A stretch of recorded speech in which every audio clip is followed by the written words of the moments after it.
Underdog Fantasy is the easiest place to play fantasy sports. It's also the fastest growing fantasy app in the industry. In the pick'em game, you can pick whether your favorite players will have a higher or lower stat total in that week's game for a chance to win big. And as you already know, I'm going Josh Allen higher in yards every single week. So sign up today with promo code Buffalo Fanatics and get your first deposit doubled up to $100. Visit underdogfantasy.com or find them in the App Store. And don't forget to register with promo code Buffalo Fanatics to get your first deposit doubled up to $100. You're listening to Rated Red on the Buffalo Fanatics Network.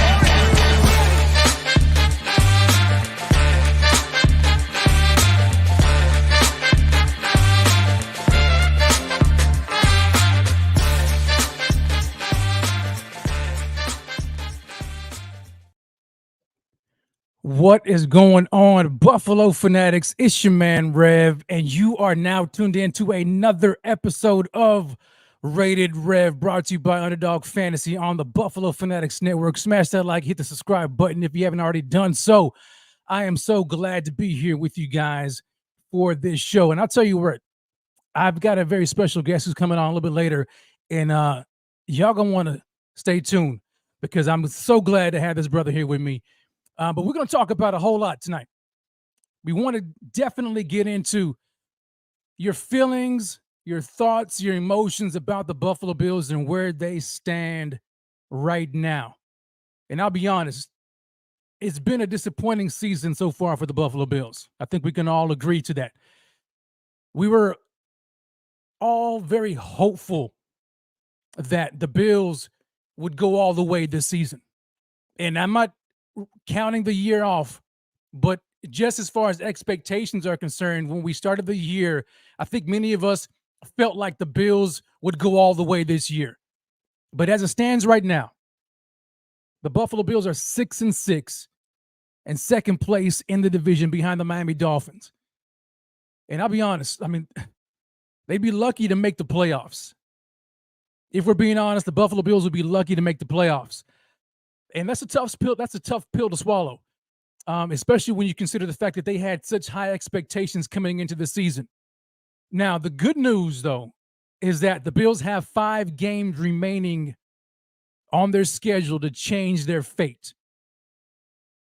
The bad news, however, is the teams that they have left to play have a combined win-loss record of 31-25. Now, according to Sharp Football Analysis, based on team efficiency this season, the Buffalo Bills have the 3rd hardest strength of schedule remaining in this season.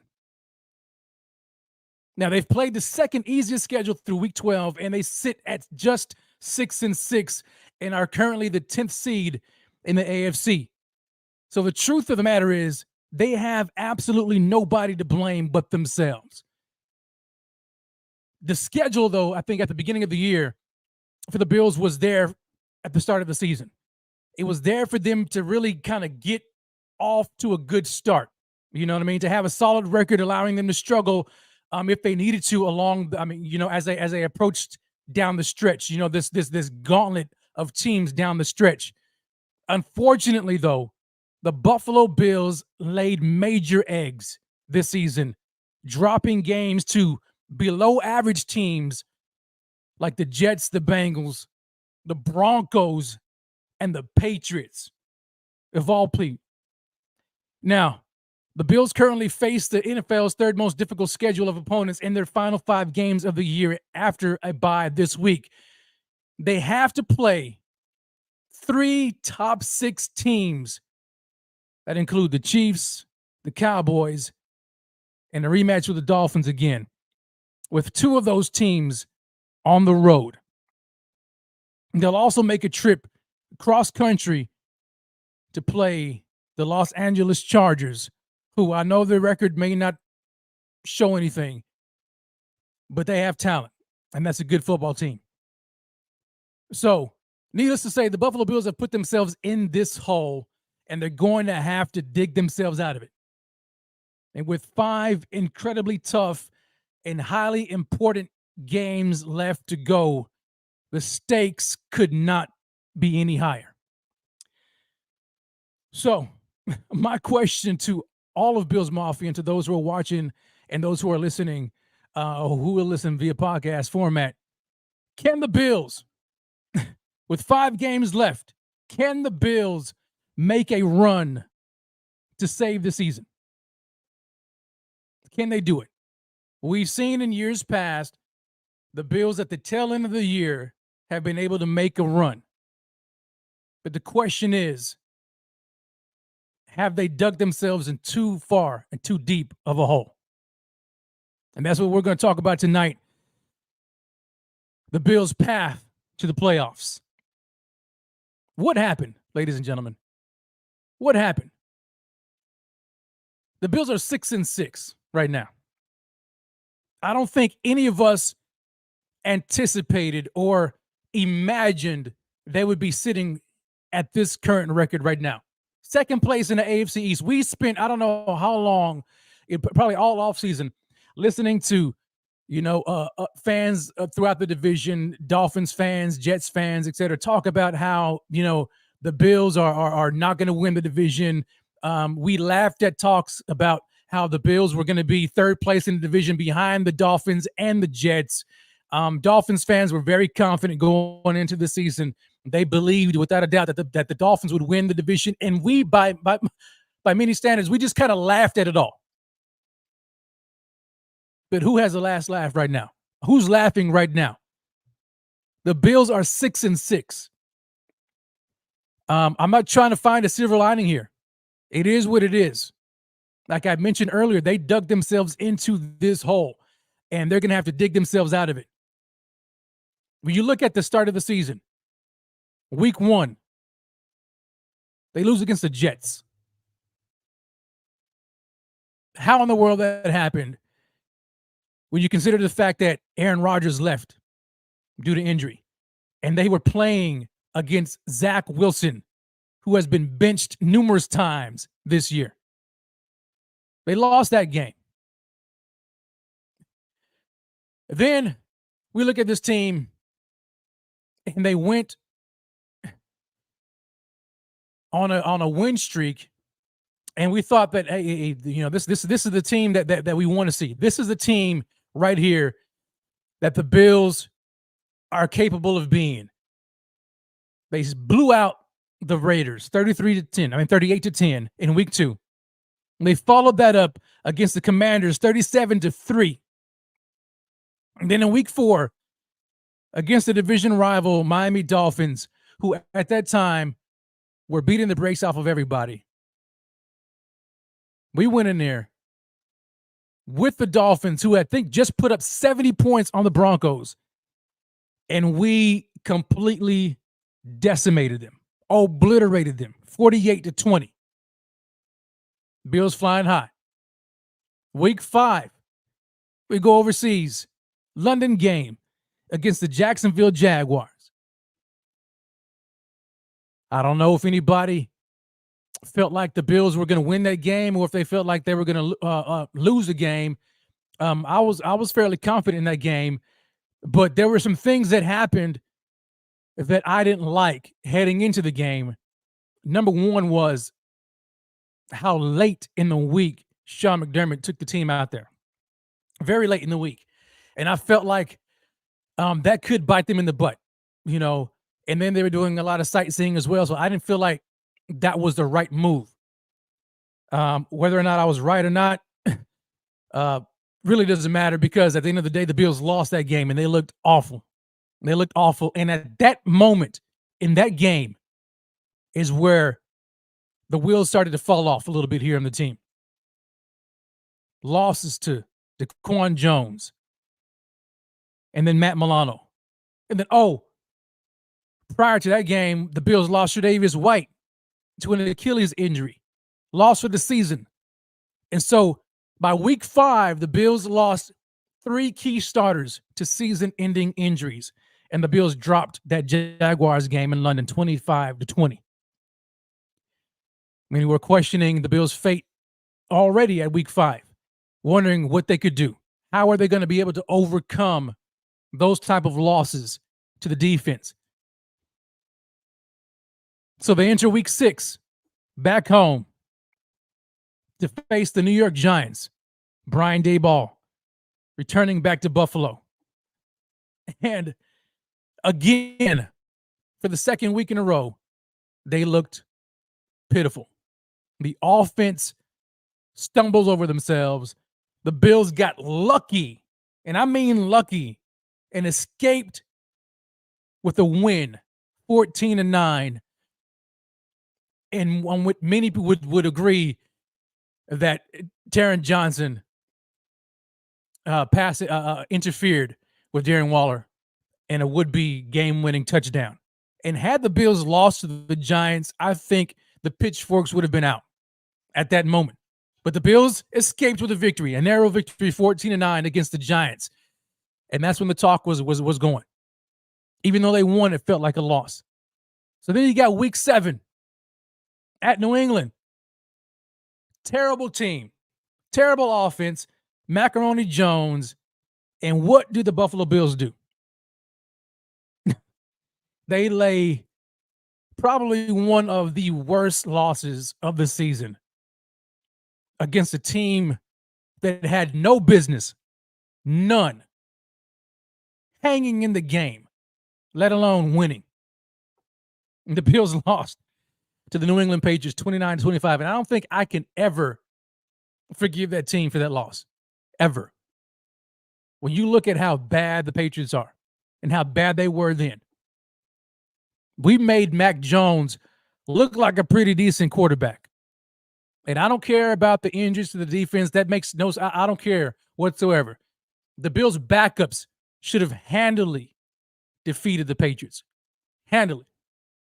They dropped that loss to the Patriots 29-25. Then week 8 against the Tampa Bay Buccaneers, they're at home, and they look better. All of a sudden, we see glimpses of the offense that we saw early in the season. Josh Allen coming back, and the Bills won that game 24-18. Still a close game, but nevertheless, some encouraging things that we were able to see in that game. That gave us hope. Okay, maybe the Bills have found their way. Maybe they're turning things around. Then week 9 against despised foe and the Cincinnati Bengals. In Cincinnati, the Bills lose. Now, I don't know. Many people thought that the Bills were going to win that game. They lost.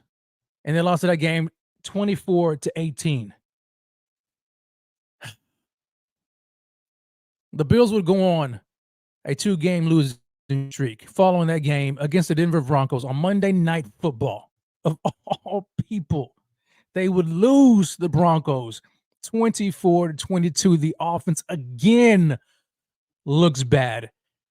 Questions galore about Ken Dorsey and the offense and whether or not he needs to stay or go. We're surrounding this team. National media were all over the Bills and this offense, Sean McDermott and Ken Dorsey and Josh Allen. And the season was kind of in the balance. And what did Sean McDermott do? He finally cuts ties with his offensive coordinator, Ken Dorsey. Says enough is enough. Many thought that it was a scapegoat. Others thought that it was the right thing to do. Needless to say, Joe Brady becomes the offensive coordinator for the Buffalo Bills on an interim basis. And in week 11, the rematch against the New York Jets at Highmark Stadium, we saw the Buffalo Bills offense that we wanted to see. And they won not by a close game, but by remarkable fashion, 32-6. Josh Allen going completely off in that game, which set up the Week 12 matchup just ahead of the bye week. Week 12 against the Philadelphia Eagles. Again, a tough game against the Eagles on the road in Philly. And I tell you what, throughout that game, that was probably the game of the year. In my opinion, that was a heavyweight match. Toe-to-toe, blow for blow. Say what you want. I mean, I know people were talking about the referees and all that kind of stuff. And yes, it was a poorly officiated game. But the Bills had plenty of opportunities to win that game. Plenty of opportunities. And they squandered them away. They allowed Jalen Hurts and the Eagles to make adjustments in the second half and to come back in that game. And Josh Allen did his thing in that game. And many would say Josh Allen actually won that game, only to end up going into overtime because the defense could not make a stop. The Eagles kick a 59-yard field goal to send the game into overtime. And the rest is history, right? We know what happened. The Eagles took the field. Bills lost that game. Many would question a lot of the calls and that Sean McDermott made in that game, especially at that particular moment in overtime.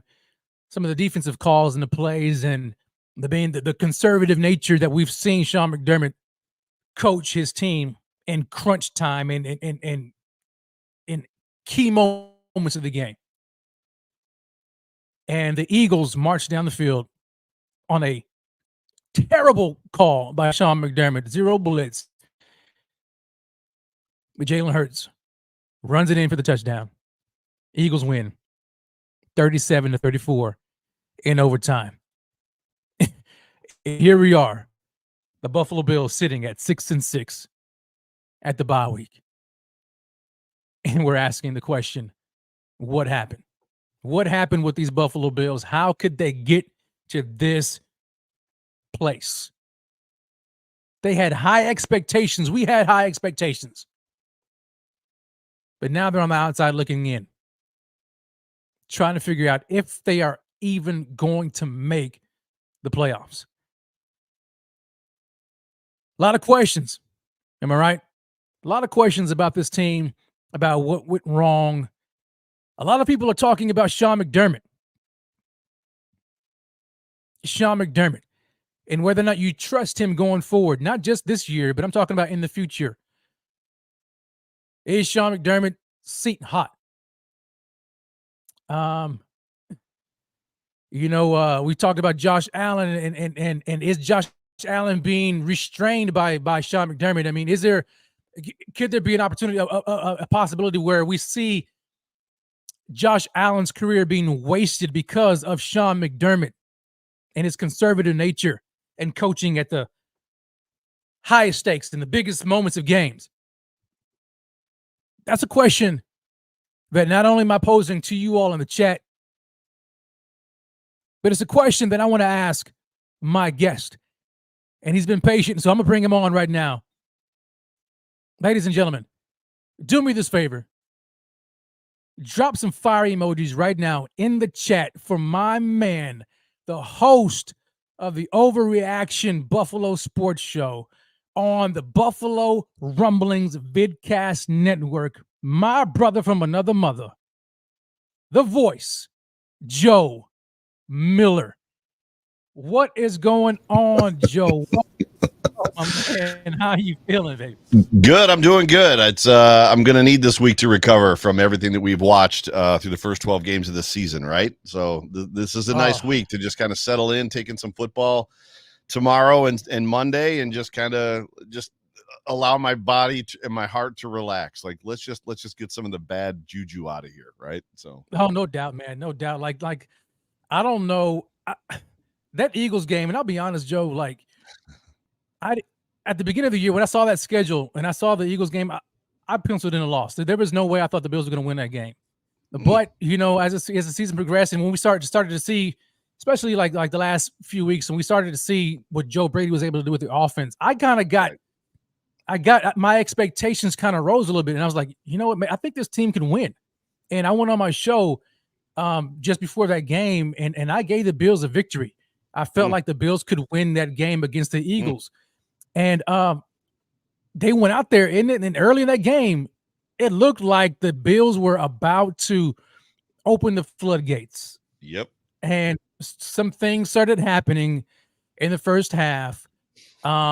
A lot of questionable calls, a lot of, people talk about officiating. And of course, I'm not one to blame, wins or losses on officials, but I mean, the officiating has been terrible throughout the entire, league. But it's hard to overlook some of these things. But needless to say, there are opportunities for the Bills to really win that game. Early on, I thought one of the key moments in the game, I thought that turned the tide was that James Cook drop. Oh yeah. For a would-be walk-in touchdown. Yeah, second drive, second possession. Second drive of the game. Yeah, absolutely. And when you consider the elements in that game and just what was happening, I thought the Bills were on a roll and they could have won that game. Second half comes, Bills have the lead, and all of a sudden, man, it's like, and we've seen this before, right? The Eagles, this is kind of what they do. They're they come back in the second half. We saw them do it against the Chiefs. It's just what they do. Yep. They make adjustments. They're very, very well coached team, and they came back in that game and they made it a game. And the Bills were just they were unable to do anything from as far as keeping them from scoring and whatnot. But they still a chance. And Josh looked like he won that game. It looked like he won that game until he didn't. Until he didn't.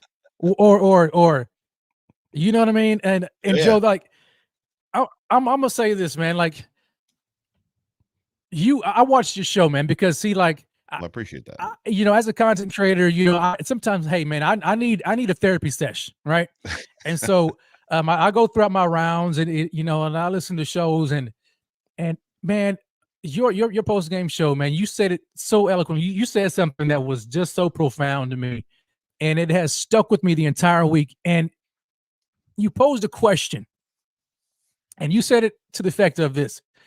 You asked, how many times has Josh Allen walked off the field only to walk into the locker room a loser? Elaborate on that for me, man, if you will. Elaborate on that point, and to all listeners right now, just let us know what you mean by that and really where that came from. So, I mean, for me, there was a measure of familiarity, right? So there was a degree of familiarity in what we watched happen. So the Buffalo Bills go through the first half of that game, and they overcame a tremendous amount of things that weren't necessarily their fault to get them in position to be up by 10 at halftime.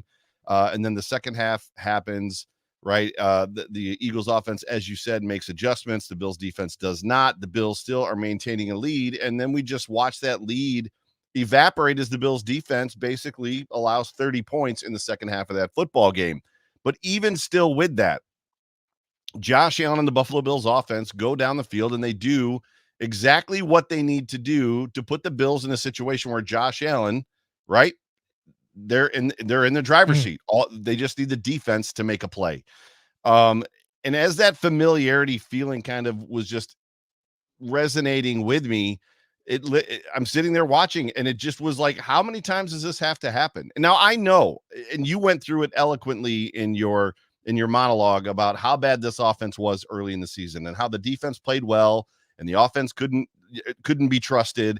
And obviously leading to the Dorsey firing, and then we get Joe Brady, and all of a sudden Josh Allen is, I'm effing back, the John Wick thing, which to me was an indictment on Ken Dorsey as much as it was on himself. Like, I don't think it's just Josh that's back. I think there's a measure of what he's being given that is allowing him to be back. But it just basically came up out of me. Like, how many times does this have to happen? And I literally wrote in my notes, how many times does Josh Allen have to walk off the field a winner and walk into the locker room a loser? We know that it's happened twice this year. We know that it happened against the Cardinals in the Hail Mary game. We know that it also happened in the Chiefs game twice. So that's 5 right there. And there was a measure of hyperbole when I said it, because even in my show, I said, is it 2 times this year? Is it 5 times that we know of? 10 times? 15? Like, how many times does it have to happen before it gets to the point where it's unacceptable? And I had the opportunity, the gym that I go to, there's a Canadian professional football quarterback that actually works out. He lives here in Buffalo. And I asked him, I was like, at what point, like, where are you at when it's like, I've done my part, I've done my job, and this isn't a one-off. It hasn't happened a couple times. Like, it happens.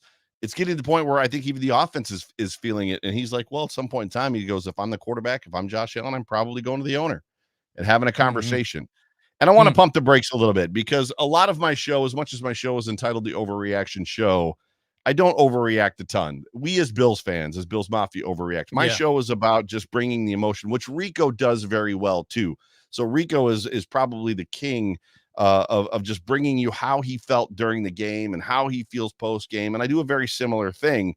But even with that overreaction, if we paint the realistic picture, Josh Allen has lost 38 games in his career. That's it, 38. And that's if you include 2018 when the Bills went 6-10. He's lost 28 games since 2019, the first year he went to the playoffs. If you remove those 2 years, he's lost, I think it's 21 games and 3 playoff games in that time. So it's not like he's lost a ton of games and the defense has let them down an immeasurable amount of time. But there's just a familiarity about the way this feels, where Josh Allen does what he's supposed to do, and then the defense doesn't. And then you just it's infuriating when you have the conversations afterwards, bro. You know what I'm talking about, because you're at the water cooler, you're wherever you're at, you're at the family's house for Thanksgiving. It's like, yeah, but Josh Allen threw an interception. And it's like, oh my God, like, really? That's where we're at on this? Josh Allen threw an interception. So the whole game is Josh Allen's fault because he threw one interception. It's like, right. Give me a break. So yeah, that's where that kind of came from. It's nuts. It's nuts. Yeah, it really makes no sense. I mean, when you think about it, and it's sad though, because and I can kind of, I mean, I feel for a lot of the fans, because they've kind of asked this question, like are we going to see Josh Allen's career get wasted, behind a coach who has, for like you mentioned, a handful of times, 5 times, lost the game when he's won it. Yeah, it's probably more than 5. It's probably more than 5. It's just 5 that I remember. Right, exactly. So and that's what makes it even worse. So so it's like, at what point is enough? Like, how much can you expect Josh to do? We talk about Superman Josh, and we need Josh, call him the Winter Soldier, and him coming out and taking the team on his back, on his shoulders, and winning these games. But like, he's handcuffed in moments like these, in the big games that we talk about, that we've seen, where he has gone toe to toe with Jalen Hurts, gone toe to toe with Pat Mahomes, won the game, had the game winning, or supposed to have been game winning drive, and then, oh man, there's too much time left on the clock. What's the defense going to do? Is the defense going to be able to make a stop? And then we see Sean McDermott going out there. I mean, going back to 13 seconds, I'm sitting here looking like at that defense and just how they called that series, that drive. And we even we heard, Kelsey talk about it like, man, I can't believe that they left us with that much space. And it was just pick, it was just pitch and catch. It was too easy. And I remember watching that game vehemently, saying like, man, why are you guys so far off the line of scrimmage? Get back on. They're just trying to get in field goal range to tick. And here's Sean McDermott trying to protect the end zone. Like, are you serious? It was highly infuriating. don't mean to bring that back up because for the most part, I would like to believe that wounds have healed, but as you can tell, mine hasn't quite healed yet.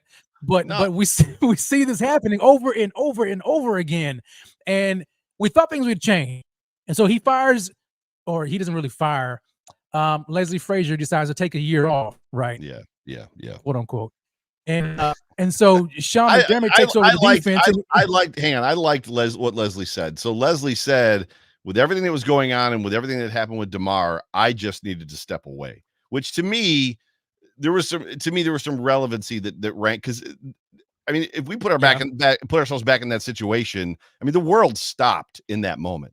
The world, like when they cut back from commercial, and I don't mean to tangent on you, but when they cut back from commercial and Josh Allen's in tears and all the teams in tears, that's the moment you knew, like, everything that you had ever feared was happening on that football field. A man was dead, right, on the football field. Like, because we've all probably thought that before. What if somebody ever died in a football game, right? What would happen? And here we are. So I respect what he said, and I believe him. I just want to say that I believe Leslie did step away because he needed to just separate himself kind of from everything that happened last year, because there was a lot. But anyway, go ahead. Yeah, you were rocking. So keep going.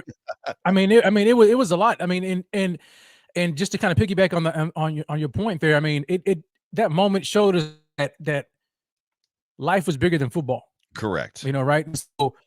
And so I can definitely agree with Leslie Frazier and where he's coming from. I can, and how, hey, let's just pump the brakes. Let me just pause for a second and take some time away from the game. Yeah. Okay. Yeah. And so, I believe him. I believe him on that. But then when we see Sean McDermott here, he takes the reins, and now he's calling the defense.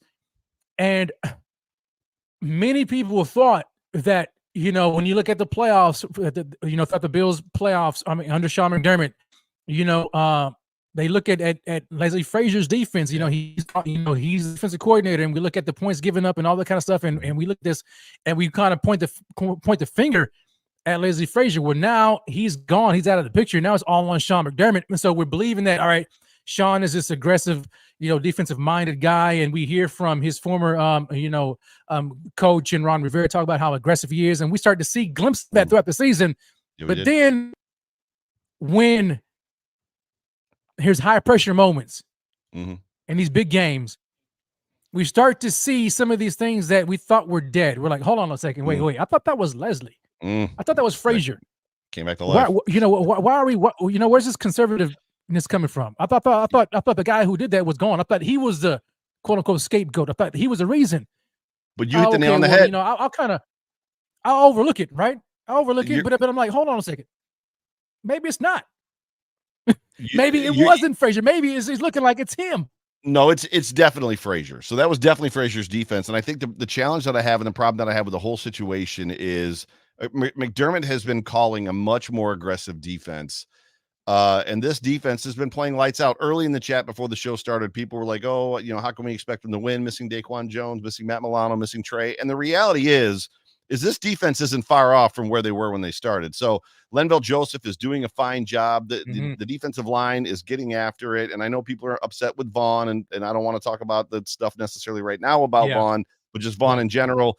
Terrell Bernard is not Matt Milano, but he is a wild surprise. So I'm the guy that literally at the beginning of the year had a video rolling around of me saying that we don't have a legitimate starting middle linebacker. Lo and behold, Terrell Bernard is playing good football. Oh, I think everybody said that. Right. And then Rasul Douglas, I don't care what anybody says, is the number one corner. So I'm really excited to see Trey come back. So this defense is not as far off, and probably shouldn't get the pass that we wanted to give it, despite the fact that they were playing borderline lights out. They were suffocating people. And when the Bills have the lead by one possession, 3 points, 7 points, 6 points, or if they're down, that defense plays lights out. They suffocate you, and they can basically crush whatever offense they're playing. But for some reason, as soon as they get up, and this is the rub that I have with this whole situation, as soon as they get up by 10, 17, 20, they revert to that Leslie Frazier, bend but don't break defense, which is exactly what happened. And this is where the rub comes. McDermott was asked on Monday specifically. I think the beat reporter's name is Charlie. He said, what changed? And McDermott said, nothing changed. He said, schematically, what changed?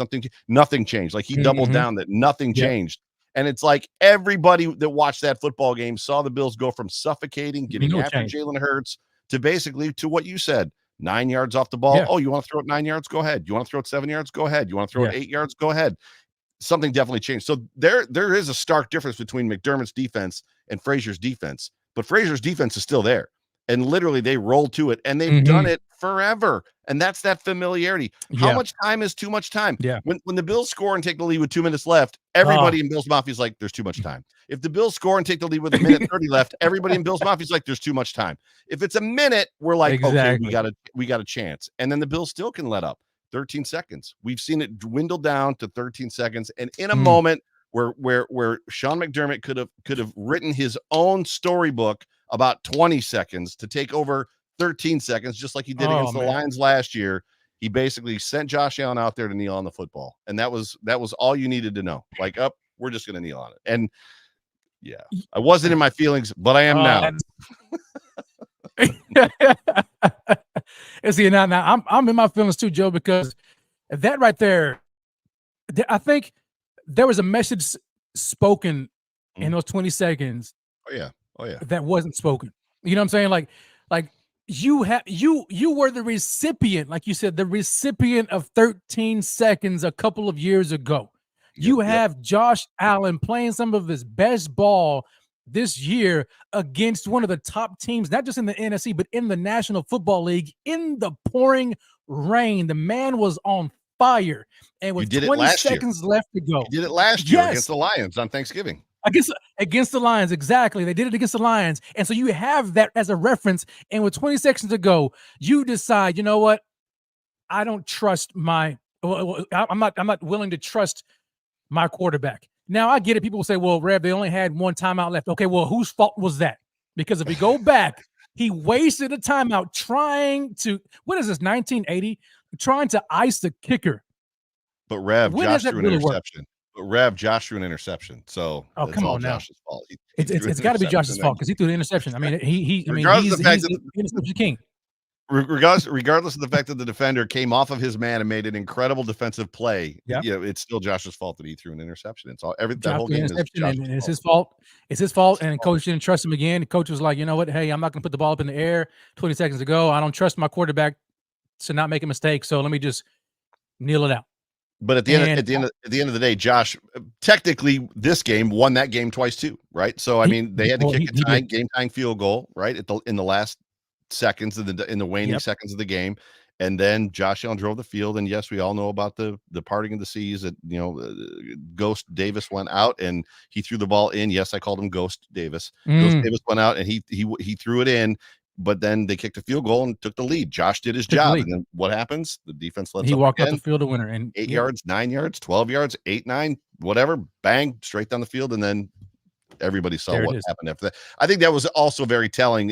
Just hearing one of the Philly players talk about the fact that when they lined up in that defense on the last play that Jalen Hurts walked off on, it was cover zero. And they knew it. They were like, oh my gosh, like, regardless of what the call play is, if the defense shows us that look, we know exactly what's going to happen. Jalen's going to run it in or just take off. And that's exactly what happened. And the fact that McDermott doesn't know that tendency, doesn't know that in that situation that's exactly what's going to happen is probably more problematic. It's problematic. Yeah. It's problematic. It's problematic. That's exactly what it is, because you're supposed to be this top flight defensive minded guy. And the Eagles said, look, this is a staple play. This is, I mean, you can look at countless tape after tape after tape, game after game after game, and you can see them running that play all the time. And for you as a head coach to sit there and say, in that moment, let me just call a zero blitz. That's what I'm going to do. I'm going to call a blitz in this moment here. And the blitz is going to work. It's going to work. Right. And I mean, where was your film study? And I get it. We can try to blame execution. We can try to blame, Micah Hyde for, for being out of position. But that play should never happen. And here's my gripe too, because coaches oftentimes want to talk about execution, and they almost want to lay the blame on players for their lack of execution far too often. When, in my opinion, and I'm no football player, but in my opinion, I mean, it's not our fault that we don't execute a bad play. Sure. You're the one calling the play, and this play is not going to work. Yeah. The offense knows it's not going to work, but you're still calling this play and you expect us to execute it when it's not going to work. And so, like Sean McDermott, he has to take some of the blame and he has to take accountability. But the problem is, as a defensive coordinator, he's not firing himself. And so who else who else does he have to look at? Like he's not gonna say, you know what, I'm gonna give the job to Babbage or Washington. You know what, I'm firing myself. I'm relieving myself of defensive coordinator duties. You guys call he's not going to do that. So yeah. It's an issue, Joe, and it's highly frustrating for me watching that happen. Sure. Far too often. And we have to rely on Josh, to do his job, and he's done his job. And like Jeff King says, and I appreciate Jeff coming in with the super chat. Jeff, he says, the Winter Soldier should not be a weekly thing. It should be smashed glass when needed, and he's needed too much. And he give a shout out to you, Joe. Rev Joe, good to see you. Yep. I agree with Jeff, man. It's like the Winter Soldier, Josh Allen. He shouldn't have to be coming out of the phone booth. You know what I mean? There's a difference. There's a difference. And again, hot take Joe, right? Overreaction. Week 1 against the Jets, he threw 3 senseless picks where he just got frustrated and just got impatient. And the proof of that statement and the proof of that theory that we all had, that it's just Josh getting impatient and the Jets setting him up to get impatient, is the fact that when they played the Jets a second time and throttled them, Saleh literally came out and said Josh didn't get impatient.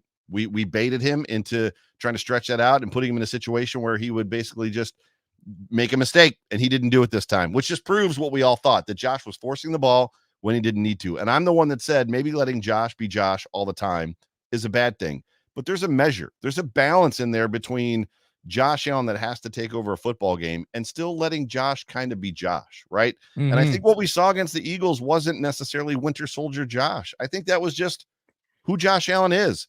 And there's a difference between Sugar High Josh and Josh Allen being the Winter Soldier, and then Josh Allen being Josh, and then just, a guy that's kind of neutered and, is being forced to make throws and forced into play calls that don't fit who he is, which we saw Ken Dorsey. So he's got now a play caller that we all believe kind of understands who he is, understands what he wants to do. Mitch Moore said it best right the day before Dorsey got fired, which was, in situations like this, we got to go back to what we're good at and realizing what we do well, and then start focusing on those things. Dorsey's fired, and all of a sudden they're doing all the things that went well. So who knows what happened behind closed doors? All that to say this, I don't need Josh Allen forcing footballs down the field when the game is close, when you've got a lead. There's just no reason for it. Mm-hmm. But for Josh Allen to play like he did against the Jets, to play like he did against the Eagles, that's who the kid is. Let him go ball. Let him go play, right? I mean, he knows how to protect himself. Just let the kid play football. And I was, where were you at on the whole idea of not letting him run because you wanted to save him? You wanted to save his career. Were you there? No. See, I was. No. Jay Spencer King and I would talk about it all the time. Like, we got to get this guy to be a pocket passer. He may never be a pocket passer. That just may not ever be who he is. Now, I was somewhere in the middle. Like I agreed with that Josh at times he took unnecessary hits. He made unnecessary decisions when he was running the ball, like jumping over defenders. Like, I mean, we saw it against this year, who was it? Early, I think they were kind of near the goal line, and Josh decided to try to leap over a defender, and he got like set down. I don't know if it was early against the Raiders or what, but anyway, he did that. Twice. I think it's happened twice this year, but not at the goal line twice, but once at the goal line, once against the Jets as well. I'm pretty sure it happened. So yeah. So it's to a degree, I can understand the need to try to say, hey, Josh, slide, okay, you don't need to do that. I mean, and this is when you can see the Winter Soldier, right? Like when you need to win the game, and we're talking about in the playoffs and postseason, and this is games on the line. Then you go ahead and do that if you feel the need to do it, but break the glass. But right, break glass. Yeah, exactly. In case of emergency. And so I was like, all right, Josh, you just need to know when to do it, right? When to turn it on and when to turn it off. But at the same time, you can't restrict him from who he is. Right. And I think the messaging from Ken Dorsey may have just kind of messed with him, because we've heard the message in Ken Dorsey used to say it all the time. It was play smart, not conservative. Right. And so I think that, in Josh's filter, it may have messed him up. It may have made him little too gun shy at times. That's you know, good. where he felt like, you know what, dang, if I take off here, or if I use my legs here, if I scramble and do this here, then I'm this is not me being smart. So I need to be conservative. And I think it was the messaging may have just messed him all up. And so back to your point about Joe Brady, like I like how Joe is letting him be him, and he's calling plays that fit his skill set, but they're also allowing him to do what he does best, and within measure. And so, yeah, like this is the Josh Allen that we can expect to see. And when Josh is playing like this, I mean, you show me another quarterback, that can really beat him, head for head. I mean, he can go toe to toe with anybody, with Pat Mahomes and Jalen Hurts and anybody in the league right now. He can do it, and he absolutely has. Other than Burrow, Burrow is like the only guy for some reason. Zach Taylor and the Bengals have the Bills number. They just do. They know how to play us. I think it's Lou Anarumo, man. I think that defensive coordinator, man, Zach Taylor knows how to pick apart the Bills defense as well. He knows how to match against them, which is a lot of your commenters are like, I hate when Josh runs. I love it, and I hate it when Josh runs. I just want to see him slide. What's interesting is I share some of that sentiment. I want to see him slide and not necessarily put his shoulder into a guy, especially when he's got a right shoulder injury. I don't want to see him necessarily go head first unless he needs to. I don't always want to see him run in the middle of the field unless it's unless I'm on the couch screaming, run, because there's nobody in the middle of the field.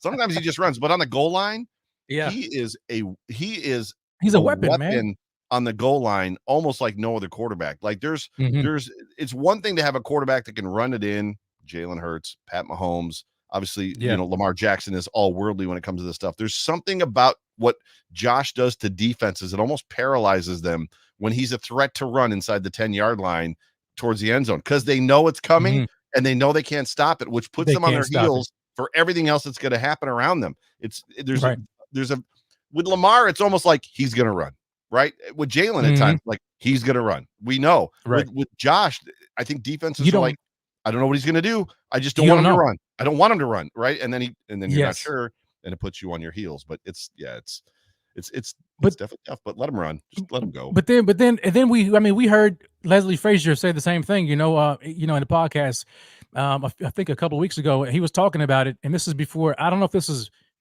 before they fired Ken Dorsey, but they were talking. But he had made mention of Josh's legs, and the question was posed to him like, how would you defend Josh right now? If you're defending him, how would you defend him? And he basically said, look, I mean, Josh right now, what makes Josh dangerous is his legs. That's what makes him dangerous. That's what makes defensive coordinators kind of like afraid, is because of the threat with him running the ball. He's extremely dangerous passing the ball, but I would just play coverage right now because for some reason they're not running him. That's basically what he said, paraphrasing. And we saw that, and so you have to. So defensive coordinators, they're talking about this. They know that Josh is a dangerous threat with his legs. He's already bad, dangerous with his arm. And so if they could just sit back and play coverage without the threat of him running, then they'll do that. And we saw that happening early in the week. Early in the year. But now that he's starting to incorporate more of his skill set now and running the ball more, it makes him all the more dangerous, and it brings that fear factor back in. Into teams. And so Josh, he just needs to keep doing what he's doing. My thing here is not so much Josh for me, because we've seen enough of Josh to know who he is and what we can expect. And when he's on his A game, he's dangerous. He's tough to beat. Unless the defense gives up 9 yards of pass. Well, there you go. Which goes to who's running the defense. Sorry, I didn't mean to distract you. No, because that's a perfect segue, because that's exactly where I was headed. Sean McDermott. It all goes back to Sean McDermott for me. Yeah. And I'm just going to ask you the question flat out. Because this is the people are talking about this left, right, and center. We've heard reports come out and about there's no way Sean McDermott is going to get relieved. Right. Sources close to Bagula say, there's no way in the world he's getting relieved. Whatever. I call cap. My question to you, Joe, is Sean McDermott the right coach to lead this organization to its first Super Bowl victory? So there was an alarming stat that came out, and I saw it on Twitter. I don't remember. Not that I don't know. I don't remember who posted it. It was just thumb scrolling through Twitter and saw it, and I was like, "Huh." The things that make you go, "Hmm." And this was one of those things. There was a tweeter out there, somebody on Twitter out there that is respectable. Again, I wish I remembered exactly who it was, and it might be somebody, one of the content creators. It could be somebody in the comment section. I don't know, but they said literally. They had a stat that said no head coach and quarterback combo has ever won a Super Bowl after being 5 years together if they haven't won it already. Yep. And I was like, oh. In history. In history. In the history of the NFL. I was just like, oh, that's not a great, that's not a, and I'm the king of the phrase stats only matter until they don't. So like I'm the guy that says on Twitter, because we've got so many content creators are about the stats and it's all about the stats. Yeah. DVOA this and DVOA that. And, Josh Allen and this many times and this defense and in this situation. And it's like stats only matter until they don't. Josh Allen put up 400 yards of offense on his own and lost a football game. They're the first time. There was a 39th team to put up, I think, over 500 yards of offense, score 4 touchdowns, and something else and lose. It was the first stats. First time ever. Yeah, stats only matter until they don't. And this is one of those situations where maybe this stat does matter. Like if it's never happened before, there's an aspect of like maybe we need to make a move. And then it turns into all the butters. Yeah, but who are you going to get? Yeah, but what are the chances of this? And it has happened. Head coaches have moved teams. John Gruden went to the Bucs and won a Super Bowl with Tony Dungy's football team, right? Just because of a couple small tweaks and a couple small philosophy changes. Yeah. It does happen. So don't think that it doesn't happen. The question is who, and there's an aspect of like with Josh Allen, I feel like there'd be guys lining up. The Bills could make a trade for somebody. Absolutely. We've heard rumors that Sean McVay has wanted out of LA for years. Trade for Sean McVay. Would you give up a first-round pick to bring Sean McVay to this football team? Without question. Without question. But at the end of the day, he ain't going anywhere. That's the fact of the matter is he is approaching, if he's not already, he's approaching being the winningest coach in Bills history. He's not going anywhere. Like Sean McDermott's not. Unless some to me, and you can answer this question. If you miss the playoffs to the Steelers, the Browns, and the Colts, you deserve to be fired. If Josh Allen is your quarterback, in my opinion, you've colossally done something wrong during the season. That is, the Browns are on their 4th quarterback, right? The Colts are on their 2nd quarterback, and they're now going to have a backup running back, which these are all also conversations of how the Bills could make the playoffs. But if you miss the playoffs to the Browns, to the Steelers, Kenny Pickett is horrible. He's a garbage quarterback.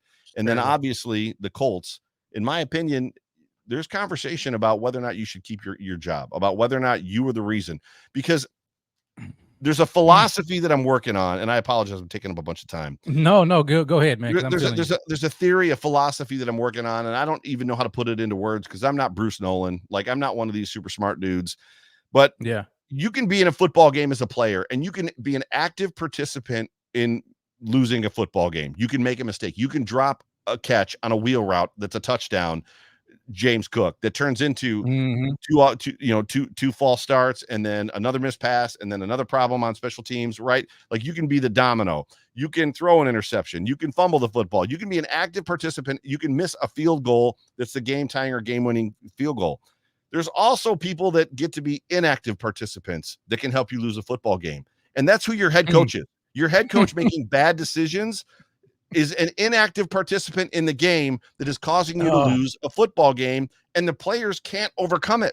And at what point in time is he making enough mistakes over and over again, the same mistakes where even the fans have familiarity, and dorks like me are saying, how many times does Josh Allen have to walk off a football field a winner to walk to the locker room a loser before somebody says this has to stop?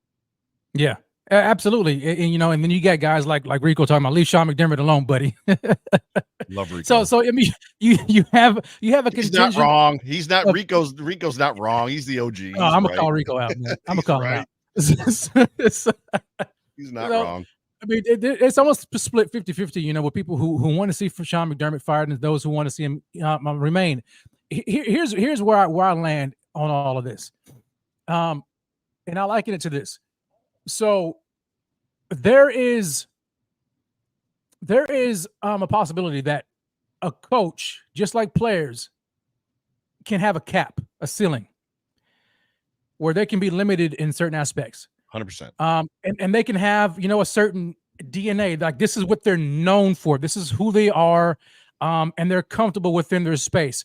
So, say for instance, if I'm we're talking about building a house. You have those guys. You have your specialties. You have guys who lay the concrete. You have guys who do the plumbing. You have guys who you have electricians. You have all that, right?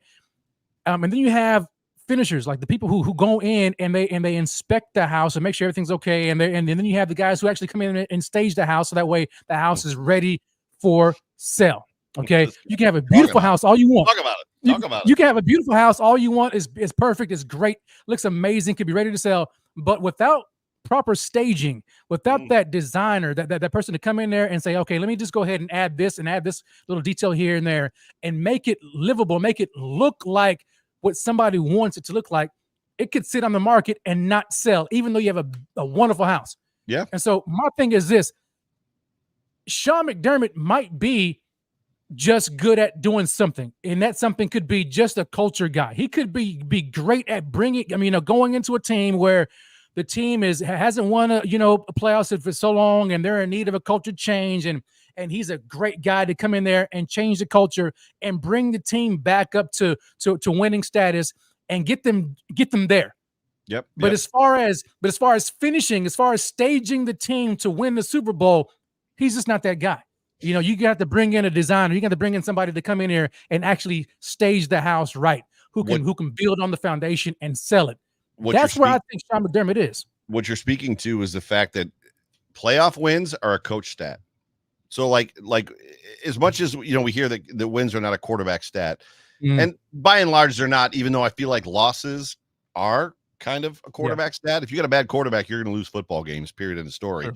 Meanwhile, the quarterback, it's not a quarterback stat to win games, but wins, a winning quarterback, Peyton Manning winning, at the percentage that he won at with the Colts and then getting hurt, missing a season, and that team going 1-15 says something, right? Like there's an aspect of like when a team loses its quarterback and they tank. Tom Brady would be a great example. As much as Tom Brady is probably the greatest quarterback ever to play football, and it's now being proven because of the fact that Bill Belichick can't win without him. When Tom Brady got hurt, when he blew out his knee, Matt Castle came in, who never, I don't think, started a game in college. And they won 12 games with Matt Castle as the quarterback. Yeah. And to me, that says something. All that to say this, going back to your point about the playoffs. The regular season is a melee. It's literally a melee, and there's an aspect of it literally being a week-to-week league, as much as I hate that phrase because we leaned on it this season when it wasn't. It was like, no, there's a problem. And then we had to get to like week 5, week 6, and things weren't going well before it was like, oh, there really is a problem. You're right. It's not a week-to-week league. This team has an issue on offense.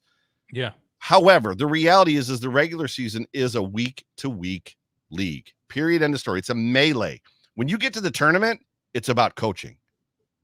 And 100%. Sean McDermott got his ass out coached big time in that Eagles game. He got out coached in the Broncos game. He got out coached in the Chiefs game, the 13-second game. There's the amount of games that Sean McDermott has gotten out coached in is the problem. So the question is can you find a head coach to get you through the melee, to get you to the tournament, that can then, the Broncos, believe it or not, are going to be a dangerous team in the playoffs because Sean Payton is an amazing coach, right? He's an amazing coach.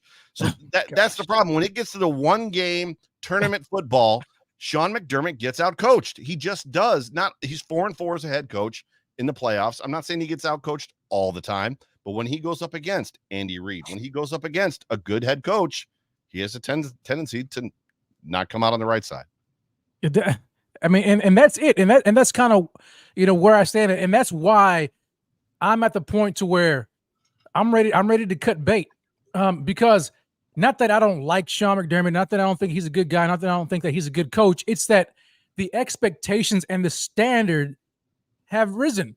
Yeah. And I mean, we can say it's because of Sean McDermott. I mean, he raised it, and that's what he does. I mean, that goes back to my point is that's who he is as a coach. He can raise expectations and the standards. He's a good coach. He's in that regard. Yep. However, when it comes down to the playoffs, you have to not only have the dogs, right, but you have to have the coaching. The coaching is what's going to get you over the hump. That's And time again, coaching has failed this team. When you have a guy like Josh Allen and Stephon Diggs, when you have these weapons that have done their job, the coaching has not done theirs. Right. And there has to come a point in time when you, as you know, I mean, whether you're Brandon Bean or, I mean, apparently it's going to have to be the Pagulas. When you sit there and you say, you know what, it's not Bean. Bean is not, he has no power. They both report. Well, he has power. They both report to Pagula, though. Bean is not Sean's boss. Yeah. So the Pagulas are going to have to be the ones that sit here and say, look, we have to do something else, because though you are probably, on part of being the winningest coach in Bills history, though you've gotten us out of the mud and putting us on this stage, and you've done this for us, for this franchise. I appreciate it, but we need better. The standard is up. The expectations are higher. This team is better than they currently are showing themselves to be in the playoffs. That's where it comes down to for me. And I went into the end of last year after that Bengals game. It really kind of upset me, because I was like, you know what? I had no faith in Ken Dorsey whatsoever. Zero faith in Ken Dorsey. And it really went back to probably like halftime of that Packers game, just kind of watching how he was coaching the game. I was like, well, Josh Allen's really taken over. Yep. But they had a weak schedule, and Josh was able to get him through. But then coaching in the playoffs again, and I'm like, look, I just can't deal with this. They have to get rid of Ken Dorsey, but I'm questioning Sean McDermott. Like this year, and this is me going into this year, I said, you know what? It doesn't matter to me what happens in the regular season. It's all about the postseason for me. Mm-hmm. What they do in the postseason is going to tell me a lot about this team going forward. Not just the team, but the coaches. And I allowed, my homerism and my fandom to kind of pull me in, and I got sucked into the roller coaster of emotions of the regular season. Mm-hmm. But here we are again, and we're questioning the coaching. Now we're sitting at 6-6 going into this. I mean, outside of the bye week, and we're like, do we trust Sean McDermott to really get this team not just out of this hole, but if by chance they manage to get into the postseason, like how many of you all out there right now are going to be sitting here waiting for the moment when Sean McDermott drops another egg in the postseason? Like, at what point is enough?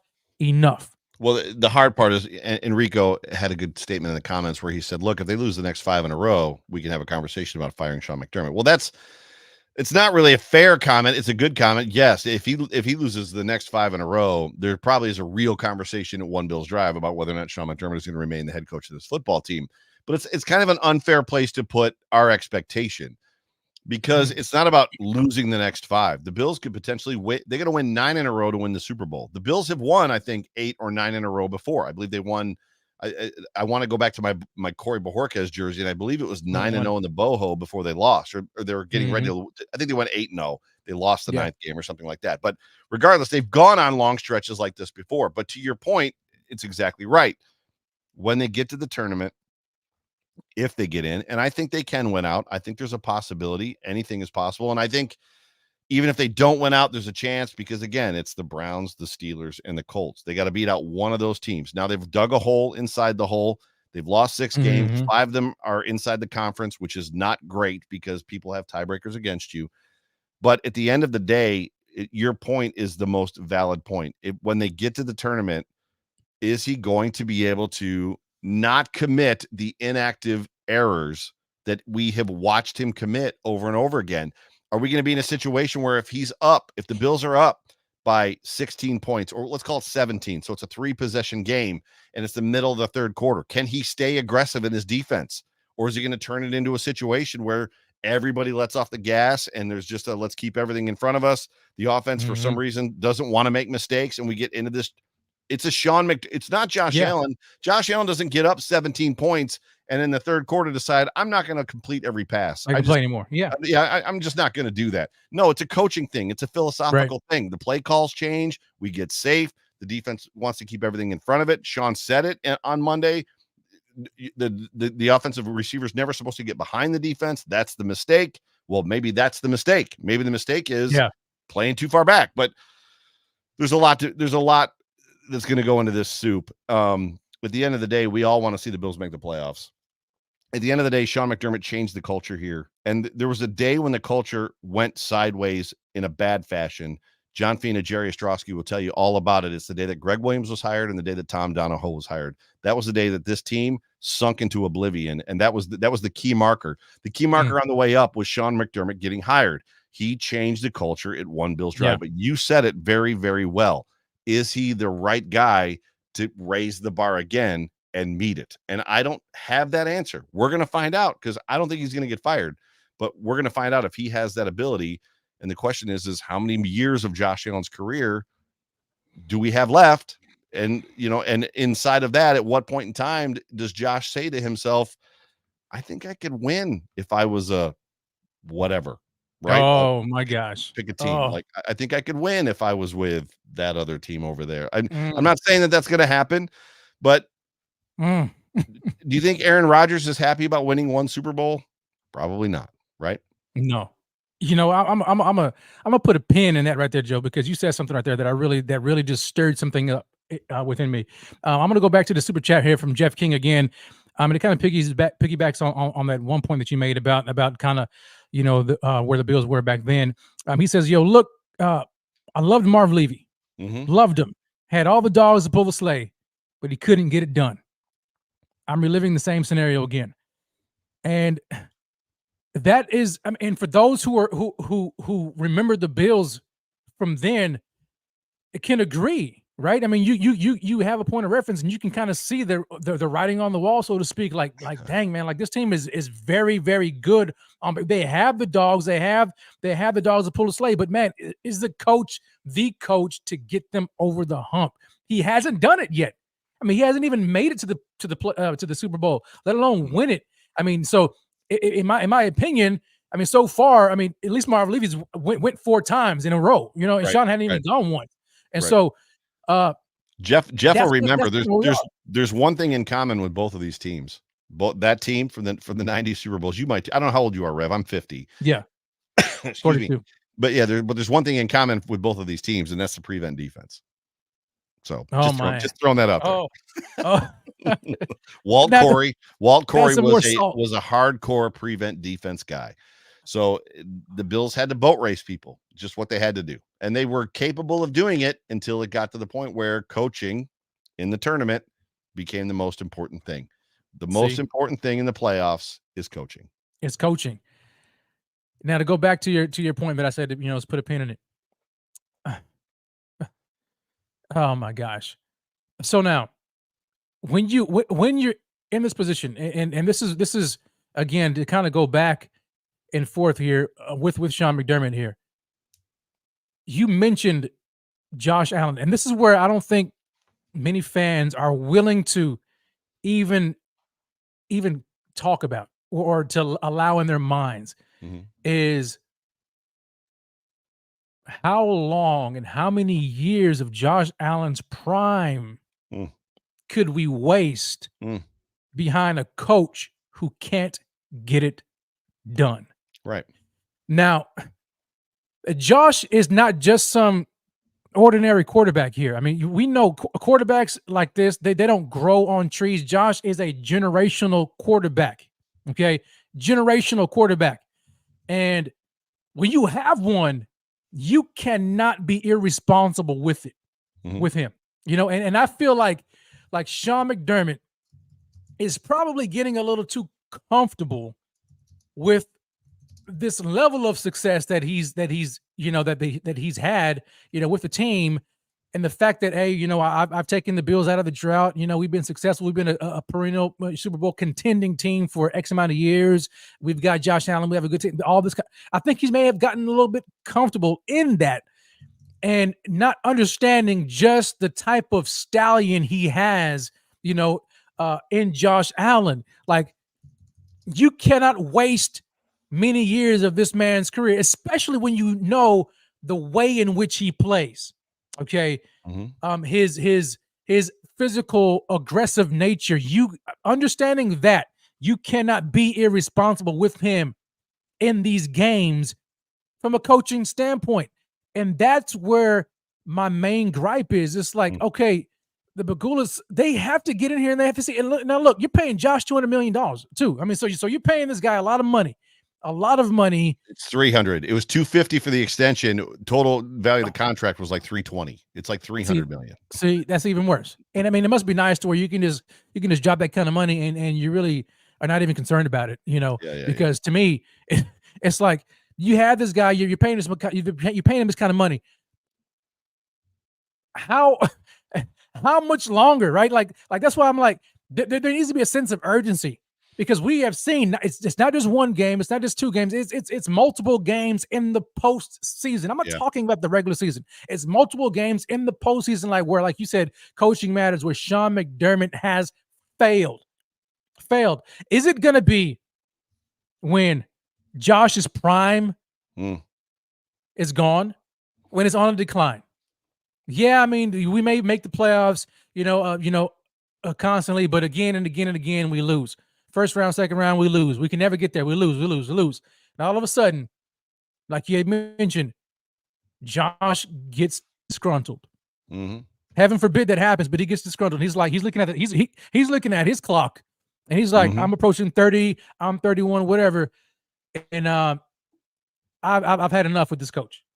I know if I was with X team with this coach, I would win a Super Bowl. I mean, that's the reality of the situation that we're facing, and it's not as far off as many people may want to think it is. It's right there, and that's my concern is that this coach is not going anywhere. Like you said, like Pagulas are they're not gonna do anything. Sean McDermott could go in there and we could lose again. And it's like the excuse has already been written. Oh, well, look at the injuries that have been sustained on the defense. Right. And I've had to, deal with, a second year offensive coordinator who just really wasn't it. And I had to fire him. And so, we just didn't have enough time in the year. But give me one more year and I can assure you, we're going to turn this thing around. Like, come on now. Like that's I'm tired of it. I'm just rambling here, Joe, but you're good. I got bad news for you. Man. I've got bad news inside of your rambling. So first of all, the Buffalo Bills are a business. They're a corporation, right? So at the end of the day, things being good is the most important thing right now because they're trying to build a stadium. And they're trying to build a stadium that already has, and all they have is a hole in the ground, and it's already got 30% overruns. And the Pagulas are on the hook for the overruns. Now, I know everybody's like, my God, the Pagulas are worth $7 billion. Who gives a crap about 300 million, right? The overruns that they have right now. Yeah. The Pagulas are not $7 billion liquid. Most of their assets are the Buffalo Bills and then a bunch of fracking oil fields, natural gas wells in Pennsylvania and across the country that the current administration and government are doing their best to keep them from never being able to use them. So as much as their net worth, now they're wealthy, they're incredibly wealthy. It's not like they're not broke. I mean, they're a cash to cap team, which means that unlike Ralph Wilson, the reason we get good players now is because we have a winning culture, but also because the Bills are willing to write checks, and give players cash up front, whereas Ralph was not a bazillionaire like the Pagulas are. But regardless of that, getting back to it, the Bills are a business. The business being good while the stadium is being built is the most important thing. And there is going to be a difficult conversation of what if. Okay, we've got Sean McDermott. We know that we're going to make the playoffs more often than not. And this year, they're probably going to make the playoffs. Let's be honest. They're probably not going to miss the playoffs this year. My expectation is still that they're going to make the playoffs. I don't know that they'll make it past the first round of the playoffs, but they're going to make the playoffs because, again, Cleveland, the Colts, right? And the Cleveland Colts and Steelers, because those teams are garbage. Regardless, they're garbage. So the conversation is do we fire our head coach and then bring in a guy that literally is Brandon Staley, and now you've got a Chargers situation where the team is not good, 9-8, right? Or 8-9, just can't play well. So I guarantee you there is a corporate conservatism going on right now that the Bills need to stay good because they need to sell tickets, because I'm a season ticket holder and I'm one of the guys. I've got my seats are 313 row 1. I'm on the 30-yard line, row 1. The PSLs for my seats, if I get like seats, are going to be astronomical. I'm talking about mortgaging the PSLs because I don't have that kind of cash. Yeah. So they've got to be good enough for me to want to buy in, or I'm out.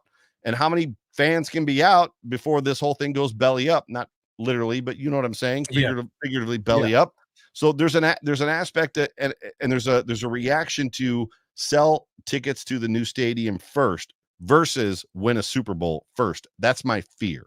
And I would, if I had to guess, as a businessman, as a leader, as a guy that owns a company, as a guy that's been in executive leadership, I promise you those conversations are hard and heavy. Like, we need to make sure we're winning football games because of what's coming in 2026. And they want to give this stadium to the fans. It's not a situation where they're doing this for negative or bad reasons. They want to give us a good stadium. They want to do this, but at the same time, there's the reality that they got to pay for the damn thing, right?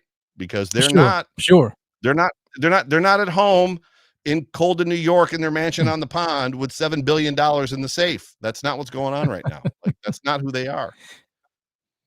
So now, could the same be said?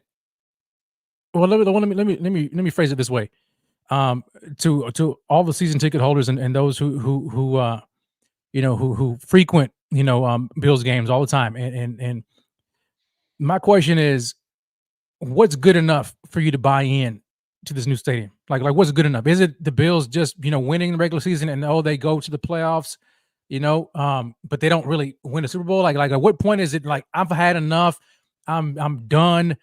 Like, do you need to see them hang a banner up, you know what I'm saying, for you to be all in and buy in? Or are you just, content with them just winning and just going to the postseason, but constantly getting bounced in the first and second round? That's tough. I mean, everybody's going to be in a different situation. So everybody's financials are in a different situation. For Marshawn Lynch, everybody's mentals are in a different situation. I think a big difficulty in this whole conversation, as much as last year and the year before, and even, well, not 2020, but 2021, 2022, there was a great deal of non-season ticket holders that were wildly upset about the aftermarket, the secondary market for ticket sales. The tickets were $500 each or $400 each. And they're like furious. I may never get to go to a football game again, and blah, blah, blah. And there's a lot of, and I don't really sell my tickets, but like a lot of whining, but I get it. If you've got them and you can't go and the market's set, you can get 500 a ticket, get 500 a ticket. But this year has brought back the reality of, I can't give my tickets away. So literally, if it's a Sunday night football game or a Monday night football game, even against a team, the Broncos, that we should beat, I had to give my tickets away because I couldn't find anybody to buy them, let alone take them. And the people that took them walked out of there losers. They walked out of there like watching a football team lose at 11:30 at night. So you asked the question, what is it going to take for us to buy in? Josh Allen is a big piece of this. The expectation and the feeling that you're gonna win. I love going to games. I know that Bills Mafia loves going to the games. Cutting the stadium down to 62,000 seats makes a big difference. I don't know how much corporate garbage they're going to put inside this Crystal Palace, but there's a great deal of and I know I don't even know if are you from Buffalo? Rev? No, I don't even know. No. I'm in Texas. Gotcha. So they're going about this completely the wrong way, and you can't understand this unless you're from New York and realize what the politics here are like. I've been to Patriot Place. I've been 45 minutes outside of Boston, where the Patriot Stadium is, and there's a stadium, and there's restaurants and hotels, and there's a hospital, and it's a complete entire NFL compound with all this really cool stuff. Meanwhile, the Buffalo Bills are building the coolest stadium I've ever seen in the middle of a field in Orchard Park with nothing around it. They're just missing the whole freaking thing. Wow. There's and I know that that's a lot of politics more than the Bills necessarily, but there's a lot to it. Winning a Super Bowl would help, right? You win a Super Bowl, people are going to pay anything that they can pay, and they're going to mortgage anything they can mortgage to get into that stadium. You got to keep winning, but at the end of the day, if they start losing, it's not going to be great. The last thing they want to do is list PSLs at $10,000 or $15,000 a seat, and then 6 months later go, well, we've dropped our PSL prices to $7,000. Will you take it now? Right? I mean, they don't want to be in that, because then that's on Good Morning Football, which is on the wall in the back room there. Like they're talking about it on ESPN First Take. Oh, the Bills have dropped their PSL prices. No team in history has ever had to do that. Right. So is Buffalo a viable market for an NFL team? Like those that dude, here we go. It's a tough place to be. Around we go. Yeah. It's a tough place to be for the Buffalo Bills, and they have to win. Which, I mean, and I think we can all agree. I mean, we want this team to win, and they have to do it, and which makes this season so crazy, right? I mean, right. It's like, man, like you're 6-6, like you have nobody to blame but yourself. I mean, we can talk about injuries if you want to. A rising tide lifts all boats. Win the freaking Super Bowl, all the problems solve themselves. Joel, you got that right. You got that right. That's it. They just have to win the whole doggone thing. Win the Super Bowl. Everything have to do it. Solves itself. Yep. Everything corrects itself. Everything fixes itself, and we're not even having this discussion again. But the fact of the matter is, they haven't gotten there yet. And they win the Super Bowl. They win the Super Bowl. The corporations buy the tickets. The corporations buy the suites. They might not keep them forever, but you start winning the Super Bowl, and like you'll have teams or companies will be coming from Toronto to buy. Yes, it'll be win the Super Bowl. Put a good product on the field. You won't have a problem. Well, they have a product on the field. They have a good product on the field, and I think that this team, you know, when they're playing their best, they can go against anybody, and I think they have the squad to actually win it all. I mean, you know, it's just a matter of the coaching once they get in the postseason, but that's 6 weeks away. Right now, the Bills have an insurmountable task ahead of them once they get out of this bye week, and they have 5 games that I think they have to win.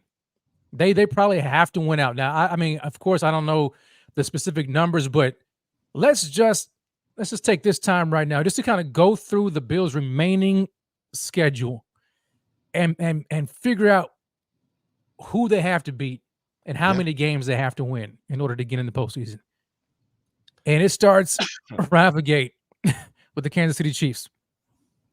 So, Joe, they got to win that football game, which they can win. They can win that football game. They can win that football game. That's not a problem. But when you're looking at that, you've got to look at where everybody else is too. So I would preface this conversation with the fact that the Bills are 6-6. The Jets are out of reach. The Patriots are out of reach. In the AFC West, the Broncos are 6-5. So they're ahead of the Bills because they got one less loss. The Raiders are 5-7. Right. They're probably out of it. The Steelers 7-4 are in. The Browns are 7-4 in right now. The Bengals are 5-6, and I don't think you can count them out because they're a good coached football team like the Steelers. The Steelers are a good coached football team. In the South, right? In the South, you got the Colts at 6-5 and the Texans at 6-5. That's why the Bills are in 10th right now. So you've got a crap ton of teams here that have to lose. So go ahead. Now you can start your conversation. So it's Chiefs, right? Chiefs. They've got to win. They've got to win that football game. Yeah. They've got to beat every AFC team on their roster or on their schedule at the very least. Do you see them beating the Chiefs? Yes, they haven't had a problem beating the Chiefs in Arrowhead in the regular season the last couple of years. So they beat them both. They beat them twice the last 2 years. All right. So if we're doing pick the Bills, coming out of the bye, the Bills win against the Chiefs. I think the Bills beat the Chiefs, and I think we go to 7-6, and Bills Mafia is on top of the world again. Look, we just beat the Chiefs, even though it doesn't really mean anything because it comes down to the tournament. It comes down to the tournament. Here we go. Week 15, the Bills come back home, play the Cowboys. You picked that one. What do you think, Mr. Texas? So for me, look, the Cowboys are a good team. I mean, I was at the Bills' first Monday Night Football game in whatever it was, 12 years when the Cowboys came in and Nick Folk kicked that field goal in the last seconds of the game. That was a ridiculous game. That hurt. I don't trust Dallas in this stadium that late in the year. On the road. The road, right? Yeah, and I agree with you. And this is where I give the Bills the edge just because of that, you know. And the Cowboys, they're probably, they're like, hey, we can afford to lose this game, against the AFC team.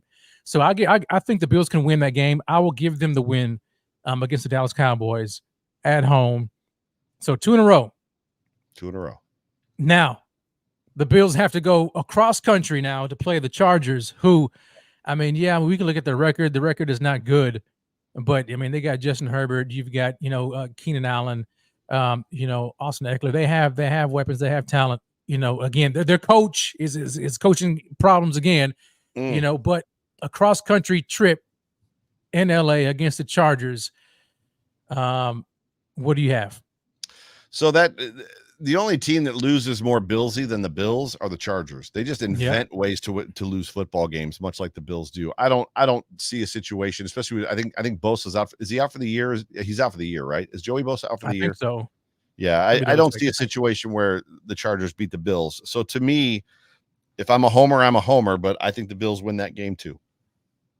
Okay. So the Bills, 3 wins. I've got 3. I've got 3 back to back, 3 in a row. Yep. Okay. And let me see here. So now the Bills go back. They play the Patriots.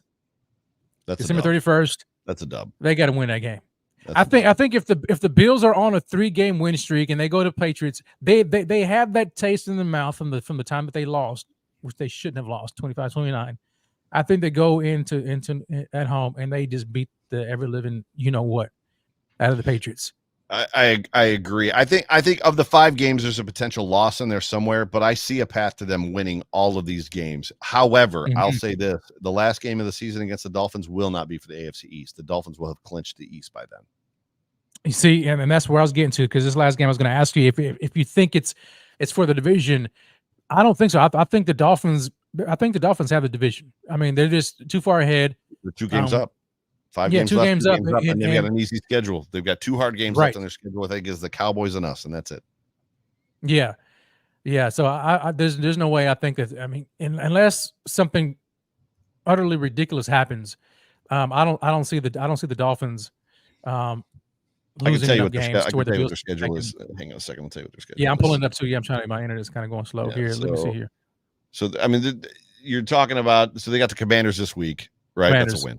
Titans. It's a dub. They're going to beat the Titans, the Jets. It's the Cowboys, the Ravens, and the Bills. So I mean, I guess there's a potential if they lose, if the Bills win out or get to 4-0, and effectively, that the Dolphins lose to the Cowboys and the Ravens, which is not outside the realm of possibility. They lost to the Ravens last year after being up, right? They let them back in that game, and then the Ravens beat them at the end, which is what the Ravens then turned around and did let the Bills do to them. That game could be for the division. I have a hard time believing it. I think the Dolphins probably finish the season 4-1, and the Bills potentially 5-0, 4-1, 5-0, and then it's going to come down to. And we can look at those games too. You pull up the Browns schedule, and I'll pull up the Colts schedule. Yeah, let's do that. Here, let me.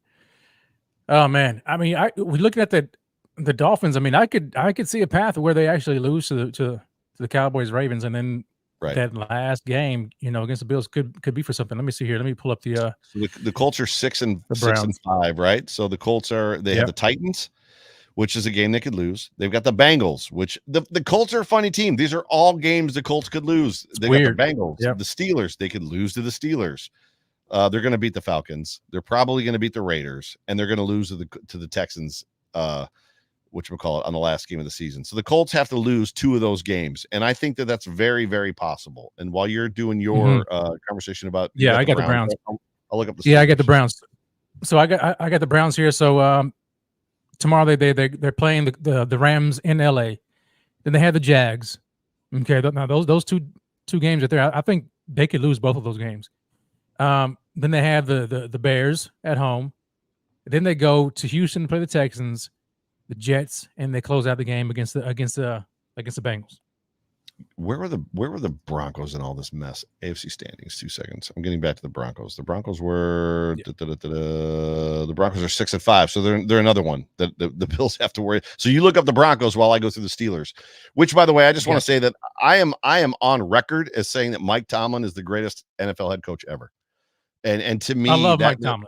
The fact that he has never been less than 500, and people can be like, oh, it was all Ben Roethlisberger. You can't say that anymore. And we're at the point now where Belichick was a horrible head coach before Tom Brady, and he's a horrible head coach after Tom Brady. So all you can surmise through that is that Tom Brady was a big part of the reason that Belichick won a lot of those football games. Now, I'm not saying he's a bad coach, probably the greatest defensive mind to ever play, but as head coaches go, Mike Tomlin is unbelievable. All that to basically talk about this. So they play the Cardinals tomorrow. The Steelers do.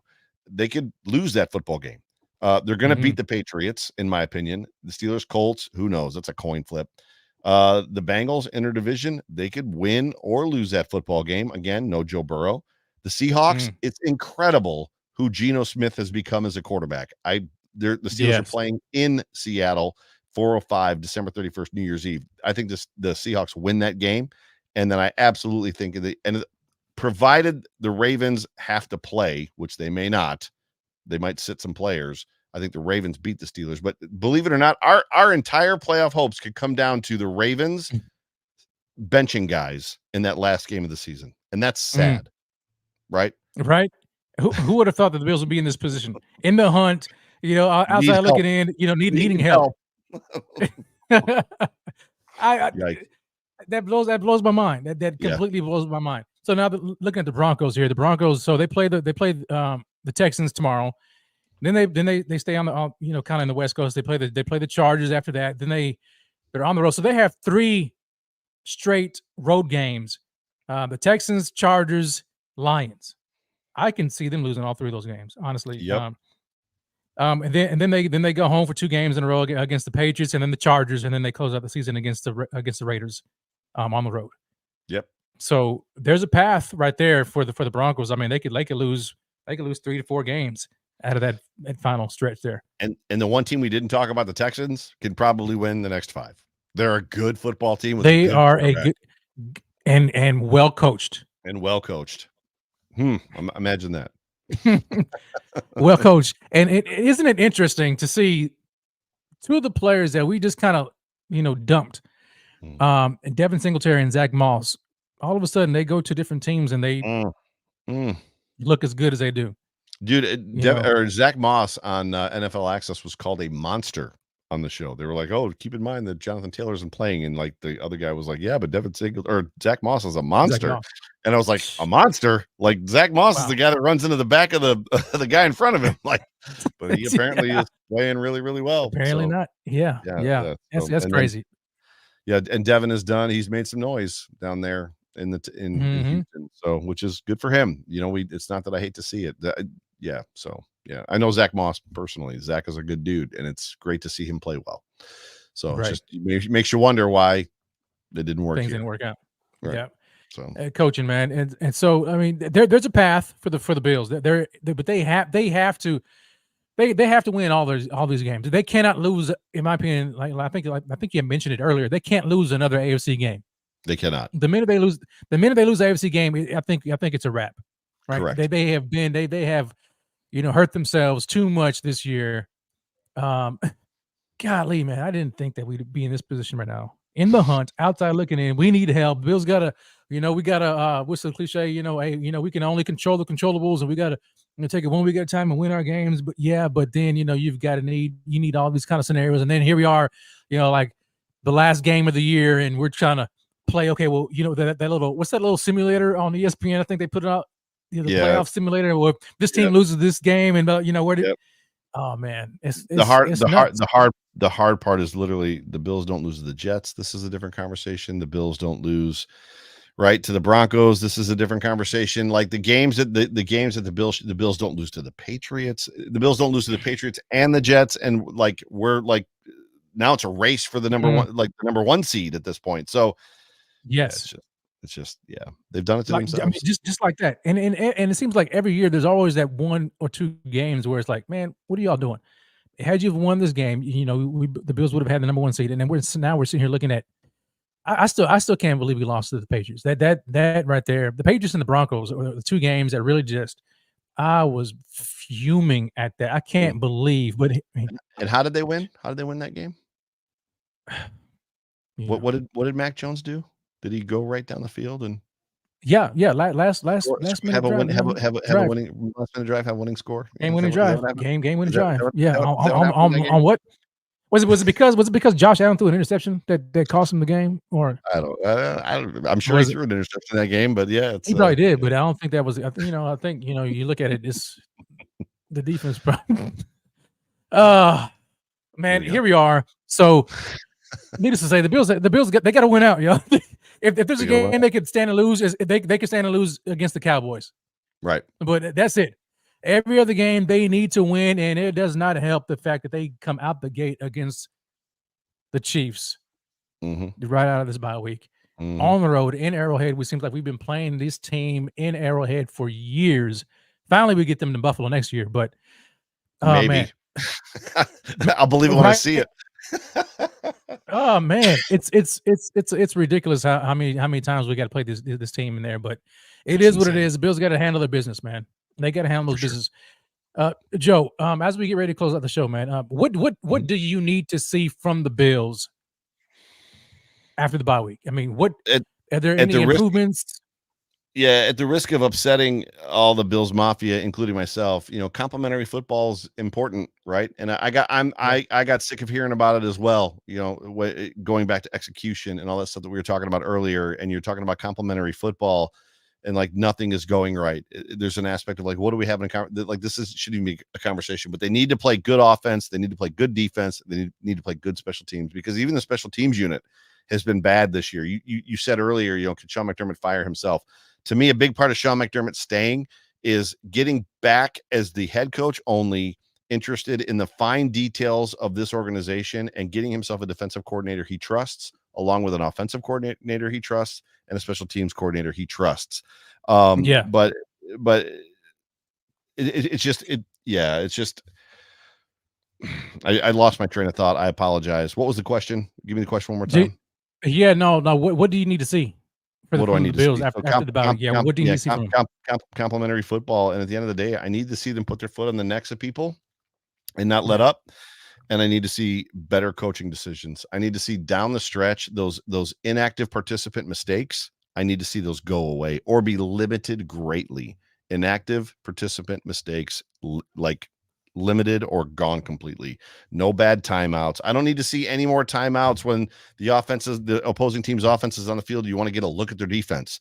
How many times does yeah. that happen? Like, it's just stop doing that stupid stuff. It doesn't work, right? It doesn't work. So it doesn't work. So stop wasting time out. Stop having bad challenge calls. Just stop all of it. Just stop meddling I in the hate that. game. Just Oh man, let them I play. can't stand that. That you bring Josh out. Everybody knows you're not going for it, and you bring him out there to try to do a hard count and catch him off sides. I Right. can't stand it. Either you go for it or you're not. I would much rather you just line up and just go for it and catch the defense. That's how you catch them off. Yep. When they're not thinking you're going to do it, just go up, line up, and boom, and just go for it. Anyway, Sean he's, parts of his coaching. He's kind of like stuck in the old school, and I think I need him to get out of that. Yeah. For me going forward, man, like I just kind of echo your sentiments. I want to see some of the same. The Joe Brady, keep on doing what you're doing Mm. with Josh. He is, and I'll say this much. I hope we don't waste Joe Brady too. You know what I'm saying? Because I think we found something there with Joe that I like. Yeah. And there could be. It's We early, but know, yeah. I mean, we know that I mean, he's already, even I think last year he's already had calls, to be OC, and even I think he may have had an interview for a head coaching job. But he's going to be a hot commodity in the offseason. And so if Sean McDermott survives this year, I think he may need to hurry up and make a decision with Joe Brady going forward. Don't even fool around with it. I know people say, well, it's not enough time. But, hey, it is. To me, go It'll ahead and do it'll it. it'll be Joe Brady. I can't imagine that he It turns has this to be. offense around unless he gets an opportunity someplace else and the Bills don't want to match or something like that. But yeah, I Yeah. can't imagine he's not going to get a head coaching offer. That's for sure. But No, yeah. he's not ready. No, he's not ready. But yeah, so Bills just have to do it, man. And Sean McDermott has to get out of the way. He Mm. has to get out of the way. And I hate to say it like this, but Joe Brady and the offense, they may have to take the game out of Sean's hands. You know what I mean?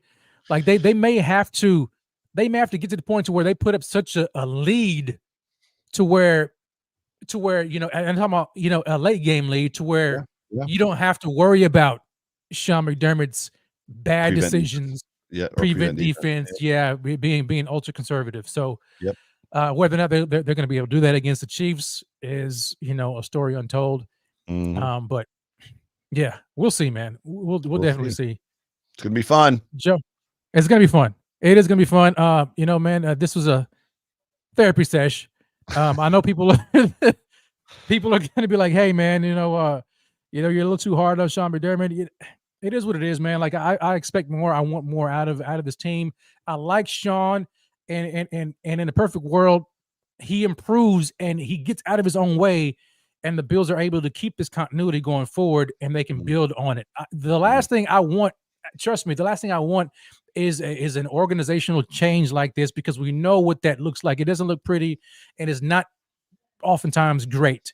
Now, is there a possibility where if they end up making a decision that they could find somebody, who could, I know people are talking about, well, who, give me a name. I think, going back to what you guys said earlier, coaches will be lined up outside of One Bills Drive to get a chance to coach Josh Allen. So I don't think the Bills have to worry about that. They don't have a chance to worry about that. But Sean needs to coach like his job is on the line. Exactly. And I'll just say that. I'll say that. 100%. Joe, I appreciate you, man. Yeah, dude. Thanks for having me on. Any last words? Yeah, man. Hey, tell you what, take this time right now, brother, to just kind of let us know what you got planned, in the future, where people can find you, on your shows and your podcasts and all that, man. The floor is yours, brother. Well, there's a lot of strange names in the comment sections that I've never seen before. For those of you that don't know, I actually started my journey at Buffalo Fanatics.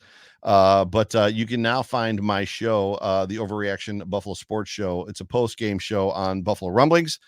Sundays post-game, if the Bills play at 1 or 4 o'clock. If they play in prime time, it's usually the next day, right around 8 o'clock in the morning, but you can find it in pod form as well. But it is YouTube and in pod form. I do the Off Tackle with John Fina show on Monday nights at 8 p.m. And then I do the Hump Day Hotline with Jay Spence the King on Wednesday nights. But you can find me on Twitter at Joe Miller Wired. Love to interact, love to be just a part of the community. So for all intents and purposes, if you follow me, would love to get to know you. So that'd be great. Joe, I appreciate it, man. Yeah, thanks. You guys go ahead. I mean, go out there. You follow Joe. He's a stand-up guy. I love his content. Like, I could really listen to him like all day long. They don't call him the voice for nothing. He has that voice, that you can really just listen to over and over again. He brings great content. If I could get a job reading books, like where somebody would just pay me like $1 million to sit at home and record myself reading books so people could have like audio form books, I would do that. Right. Yeah. So yeah. Oh, if the Bills, so FG's comment, if the Bills move on from Joe Brady, hypothetically speaking, like I could, if somebody just pay me, somebody give me $1 million to do that a year, right? Like just read books and the sunset on the beach, right? Just something. Yeah. Oh, that would be great. And I would listen to it, man, because, I hate reading. I'm in school trying to finish my degree, and I hate reading. And I'm one of those guys, man, where like I have to do the audio. Give me the audio version. Let me hear it, because I probably have ADHD, just as hadn't been diagnosed, and I'm all over the place. So if I can hear it and voices is like yours, man, same. It makes life a whole lot better. Right there with you. A whole lot better. Shout out to you guys, man, for watching, for staying tuned, man. An hour and 40 something in the books. I appreciate you guys. Make sure you go ahead and follow Joe Miller at Joe Miller Wired. You know where you can find him. Follow me at Rated Rev. Go to supportbf.com and follow us on all of our social media platforms. If you haven't already done so, make sure you like, comment, and subscribe to the channel. Until next time, baby, it's Rev. It's Joe Miller, the voice. And as always, God bless and go Bills. We'll holler at y'all next time.